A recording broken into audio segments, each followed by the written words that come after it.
ஓம் சாந்தி. 5/6/2024 காலை முரளி பாப்தாதா மதுபன். சிவ பரமாத்மாவின் மகா வாக்கியம். இனிமையான குழந்தைகளே, நீங்கள் ஈஸ்வரிய குழந்தை நிலையிலிருந்து ராஜகுமாரனாக ஆகக்கூடியவர்கள். நீங்கள் எந்த ஒரு பொருள் மீதும் ஆசை வைக்காதீர்கள். யாரிடமும் எதையும் யாசிக்கவும் வேண்டாம். கேள்வி: உடல் நலத்தை சரியாக வைப்பதற்கு எந்த ஆதாரம் வேண்டியது இல்லை?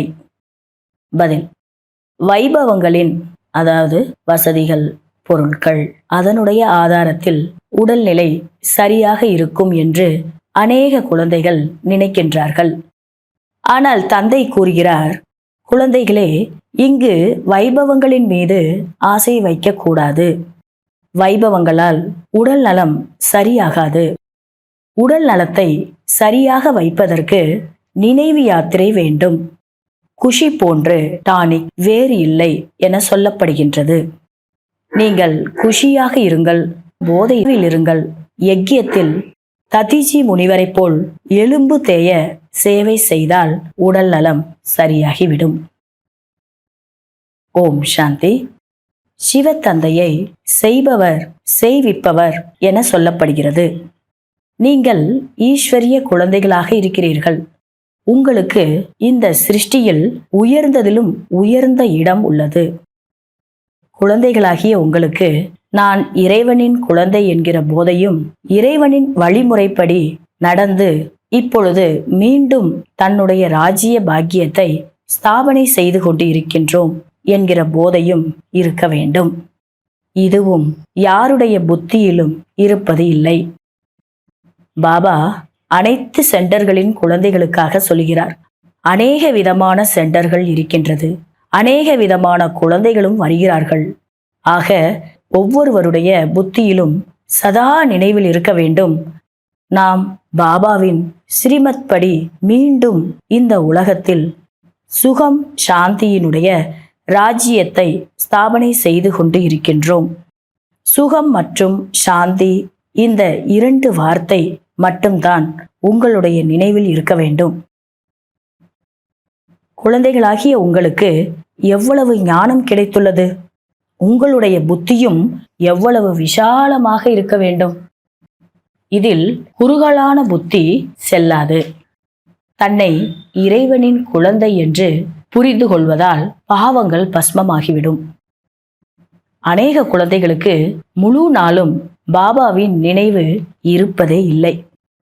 பாபா கேட்கிறார், உங்களுடைய புத்தி ஏன் மந்தமாகிவிட்டது? சென்டர்களில் இப்படிப்பட்ட குழந்தைகளும் வருகிறார்கள்.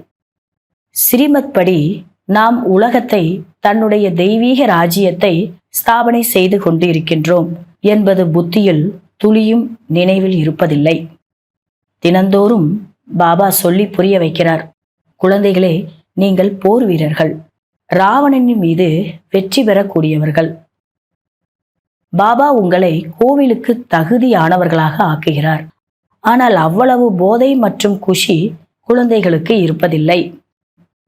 ஏதேனும் ஒரு பொருள் கிடைக்கவில்லை என்றால் கோபித்துக் கொள்கிறார்கள். குழந்தைகளின் மனநிலையை பார்த்து பாபாவிற்கும் ஆச்சரியமாக உள்ளது. மாயாவின் சங்கிலியில் சிக்கிக் கொண்டு இருக்கிறார்கள். உங்களுடைய மதிப்பு, உங்களுடைய செயல், உங்களுடைய குஷி அற்புதமானதாக இருக்க வேண்டும். அதாவது உலகத்தில் இருக்கிறவங்கள மாதிரி இருக்கக்கூடாது. உங்களுடையது அனைத்துமே அற்புதமானதாக இருக்க வேண்டும் அப்படின்னு பாபா சொல்லிட்டு இருக்கிறாரு.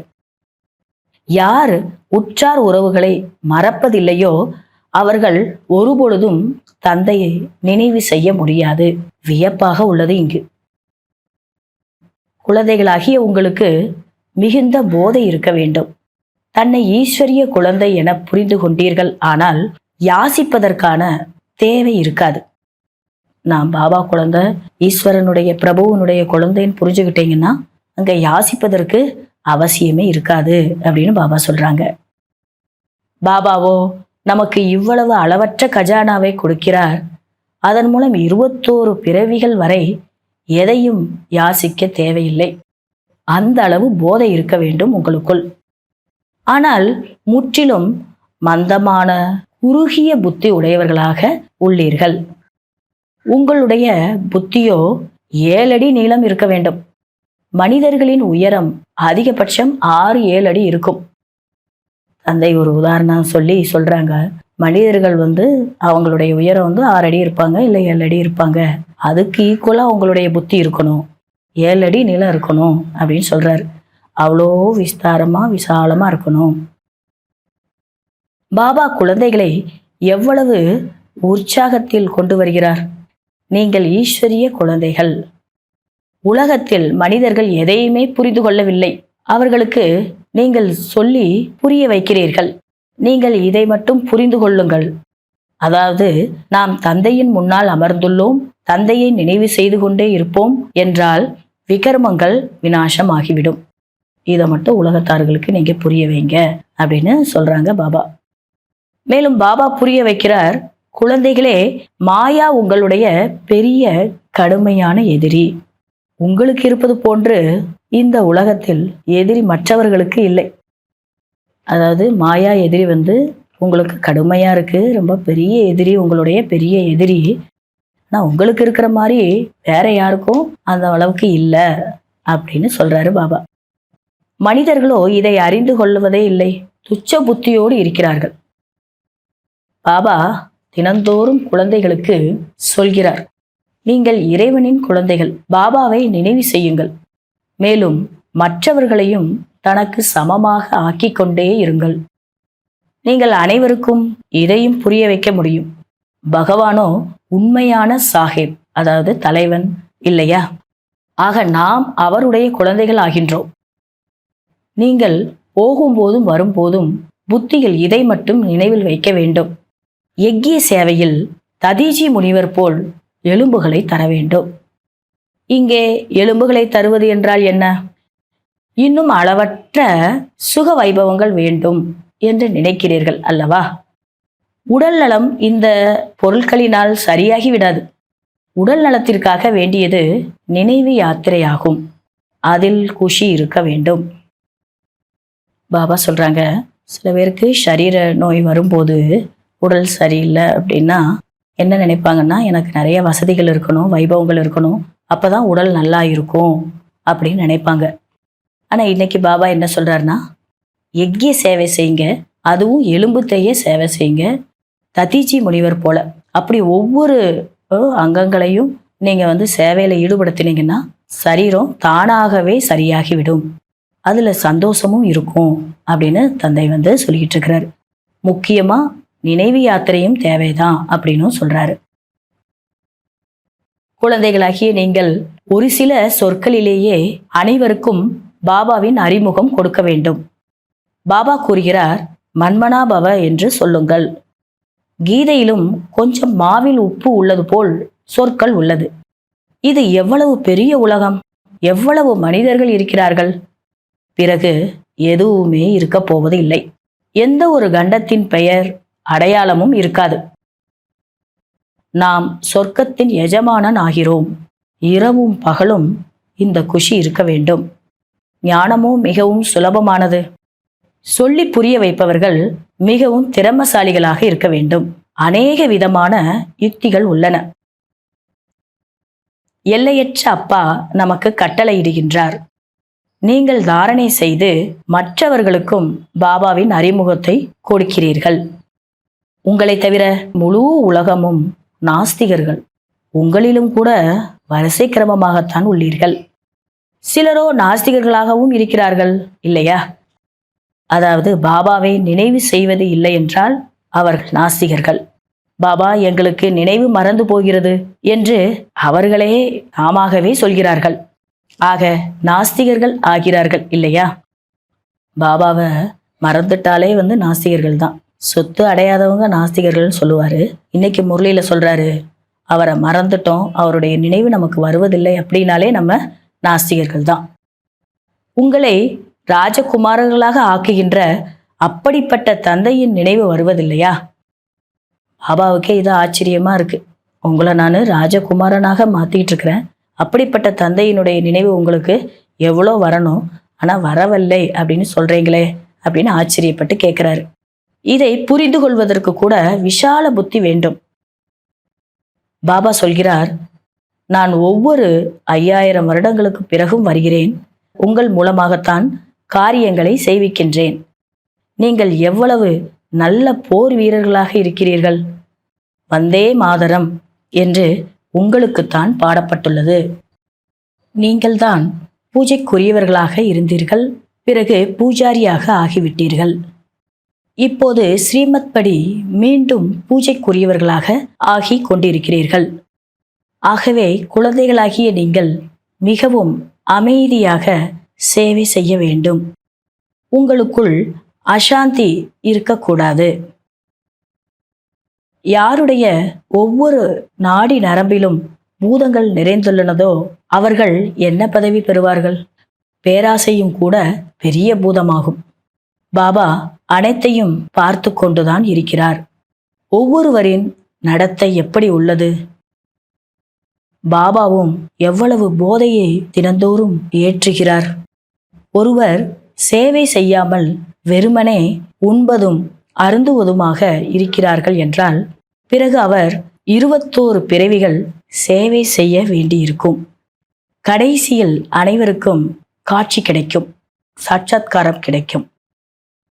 சேவாதாரிகள்தான் பாபாவின் உள்ளத்திலும் இடம் பிடிப்பார்கள். பிறரை அமரலோக வாரிசாக மாற்றுவதுதான் உங்களுடைய சேவையாகும்.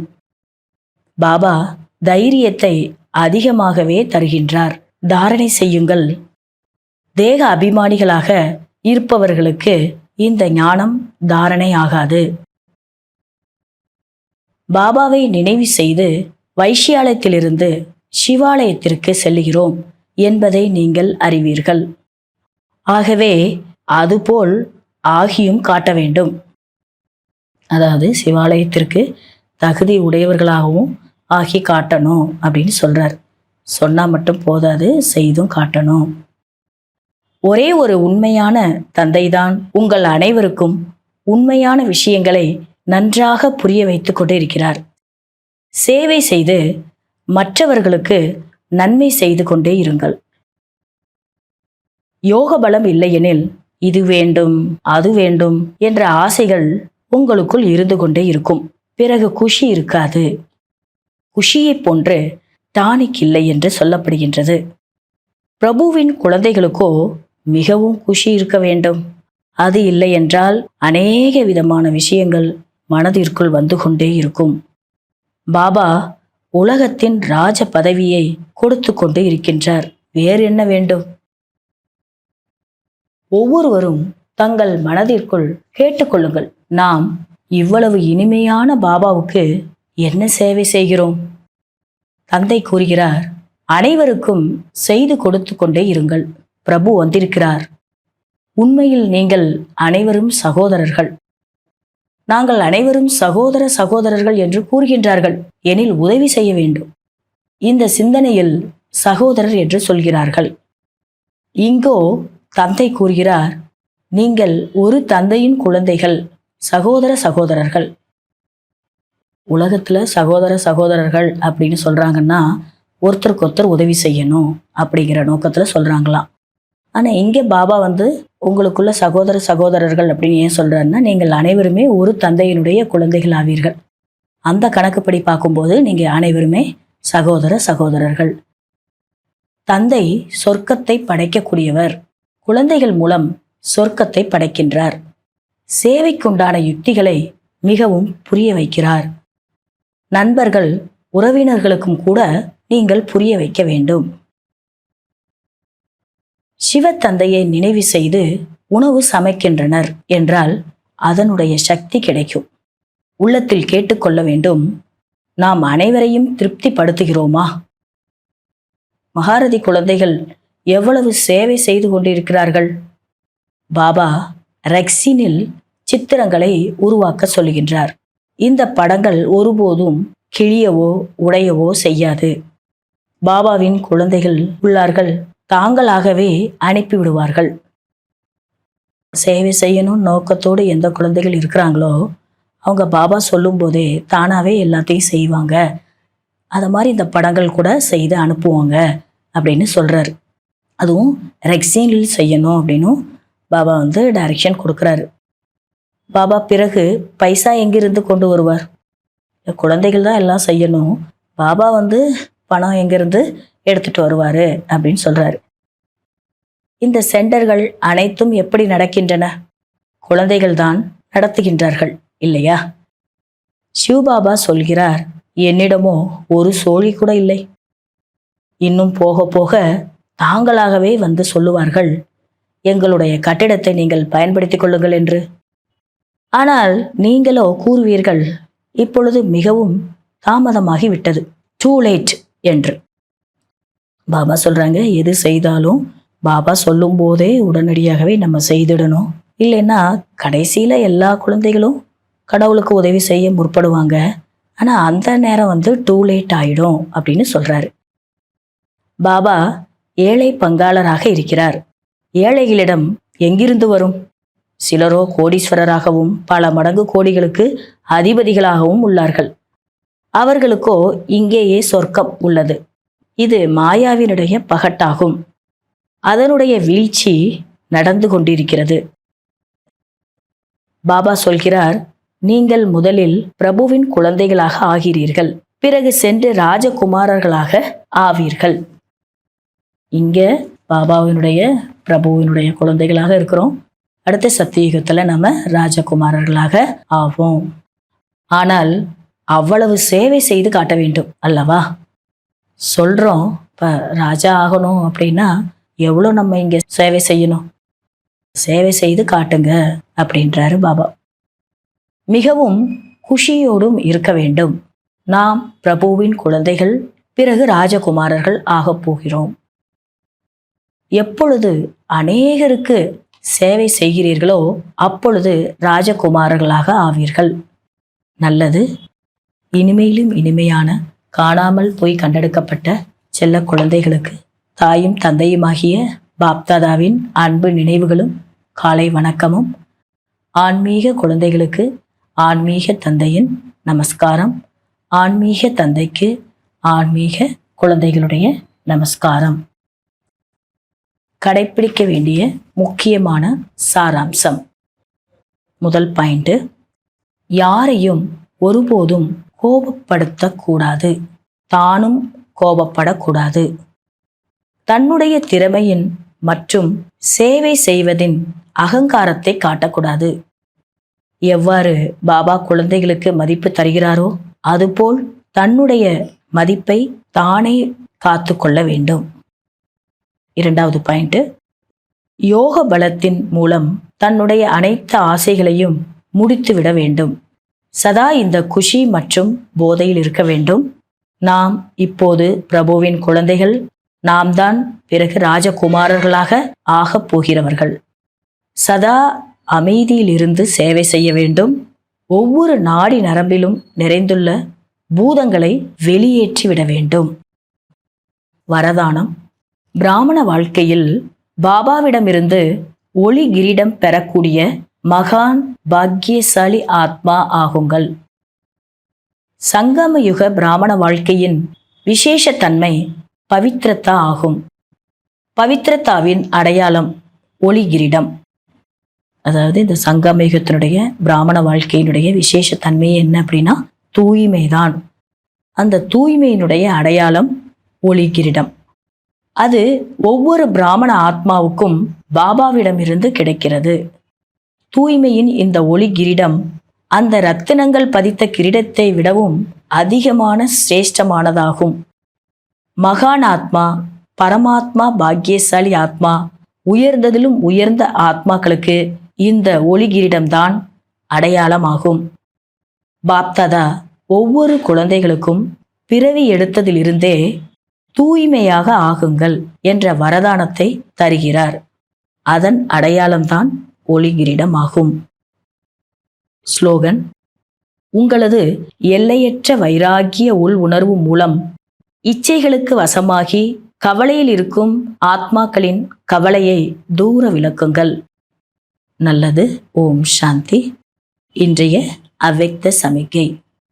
கர்மம் என்றால் விவகாரம், அதாவது செயல். யோகம் என்றால் பரமார்த்தம், பரமார்த்தம் என்றால் பரம்பிதாவின் சேவை என்று நினைத்து செய்வது. எனவே விவகாரம் மற்றும் பரமார்த்தம் இரண்டும் கூடவே இருப்பதற்கு தான் சொல்லப்படுகிறது ஸ்ரீமத் படி நடக்கக்கூடிய கர்மயோகிகள் என்று. அதாவது செய்யும் செயலும் செய்யும்போது பரமாத்மாவினுடைய சேவை என்று நினைத்து செய்வது, இது ரெண்டுமே கூட இருந்தால் அதுதான் கர்மயோகிகள் அப்படின்னு அவங்களுக்கு தான் சொல்லப்படுது. நான் வெறுமனே விவகாரம் செய்பவன் மட்டும் அல்ல, ஆனால் விவகாரம் மற்றும் பரமார்த்தம், அதாவது நான் என்ன செய்து கொண்டே இருக்கிறேனோ அது ஈஸ்வரிய சேவையின் அர்த்தமாக செய்து கொண்டு இருக்கிறேன். இந்த நினைவு மூலம் ஒருவரின் ஒரே நேரத்தில் மனம் மற்றும் பணத்தினால் டபுள் வருமானம் கிடைத்து கொண்டே இருக்கும். ஓம் சாந்தி.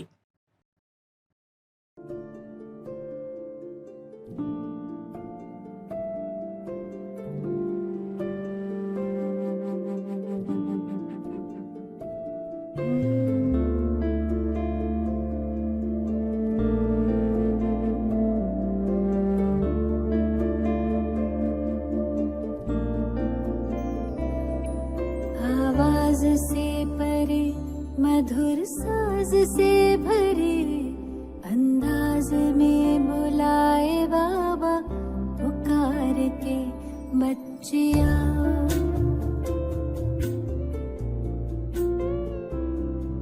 आवाज से परे मधुर साज से भरे अंदाज में बुलाए बाबा पुकार के बच्चिया।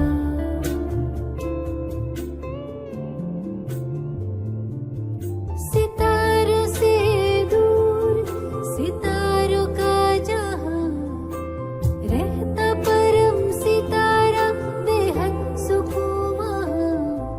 सितारों से दूर सितारों का जहां रहता परम सितारा बेहद सुकून वहां।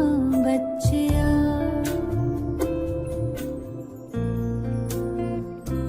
बच्चिया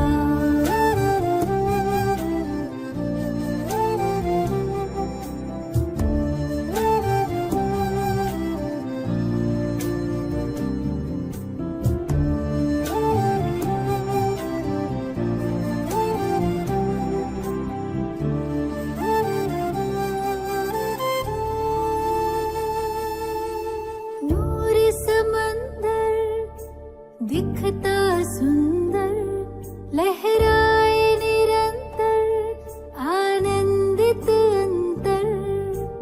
मौजों की मौज लेने का है समय वो प्रेम डोर से खींचे वहाँ।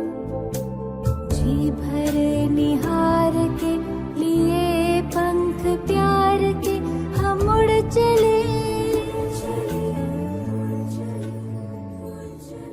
आवाज से परे मधुर साज से भरे अंदाज में बुलाए बाबा पुकार के बच्चिया।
मुझे